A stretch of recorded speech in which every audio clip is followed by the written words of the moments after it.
Let's look now at the economic reaction to Jeremy Hunt's extraordinary intervention today, or in simpler words, how it might affect all of us in our pockets. The markets seem to like it very much. The pound, the FTSE and the all-important UK government bonds, which is government borrowing costs, all rallied very strongly today after Jeremy Hunt spoke. The pound, in fact, on track for its best day since March 2020. There's also some pretty good news for mortgage owners. Projected interest rates next March were going to be at 6% or higher after the mini-budget and before the Chancellor's giant axe to Liz Truss's tax cuts. Now they're expected to rise to 5% and possibly even just a bit lower. On energy bills, though, and government spending cuts, the news was far less rosy. Well, joining me now is the Times' economics correspondent, Arthi Nachapan, in the studio, and Santander's head of international banking, John Carroll.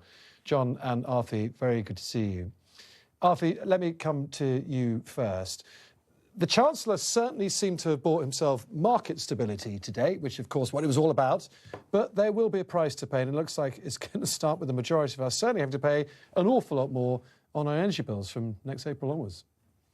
That's right. So the Chancellor has brought forward the length of the energy price guarantee. So it's only until April now that households with average consumption will have it capped at £2,500. And so effectively, this could save about 40 billion, up to 40 billion for the public purse. And Jeremy Hunt, by doing this, he's effectively bought himself a bit of time so he can develop a policy that's probably means tested. I wouldn't be surprised to see some kind of provision in there for low-income households or energy-intensive businesses to support them when energy prices go up. On current forecasts in April, that would be about £4,000. So £4,000 a year, that is, for the average household. So it's given a bit of time to work that out. The saving might not be quite that much, but it does mean that it will be much of a less of a drag on the public finances and will help him meet that target that probably the OBR is going to highlight at the end of October when the fiscal statement is made. So I think that the things to be aware of in this is that by letting energy prices go back up, you are then allowing inflation to go back up as well. And households that are able to pay... That's a very good point.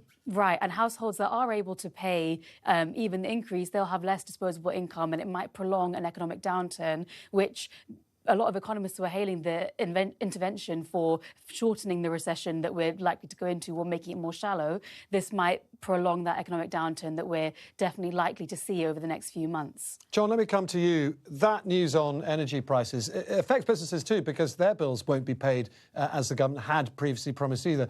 How do you think businesses will react today? So they've got a bit of market stability, which they'll like, but their bills have gone back up.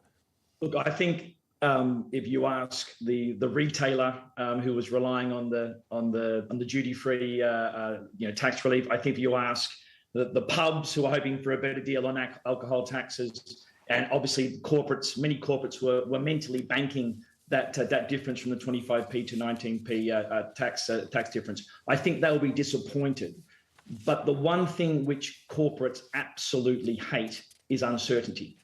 You can manage most things, you can basically deal with challenges, but if you do not know where interest rates are going, where the pound is going, that is something which is really difficult for you to be able to manage. So while there'll be individual cases, again, SMEs the small companies hoping for better deals on the dividends, all those things will cause disappointment, as will very much the energy issue as well. But overall, the worst thing for a company, and that's what they're telling us, is uncertainty. And that uncertainty, I think now, it has been largely cleared.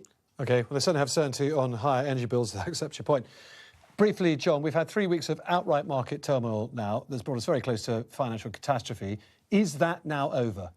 Well, I think there's clearly been two parts to the financial turmoil. One, self-inflicted. So, the UK, its indebtedness is not greater than the other G7 countries, one in material fashion.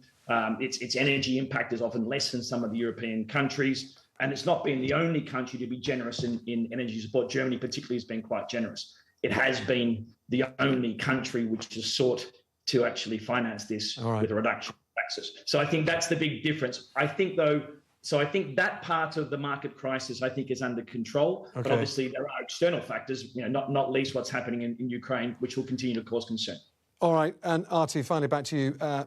We know the Chancellor saved a bit of money by cancelling all those tax cuts and a bit more money by not paying people's energy bills as much as he said he would. He's still got to come up with, what is it, £30 billion worth to make all the books add up? And that means mammoth spending cuts.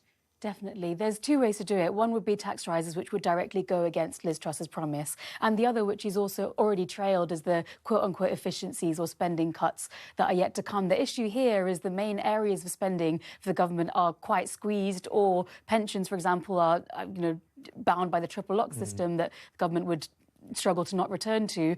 Benefits have already taken a real terms cut. Public sector pay is lagging. So whatever policy he goes for is going to be incredibly unpopular. Where does he go? Well, we'll find out in 2 weeks' time, won't we? John and Arthur, thank you so much.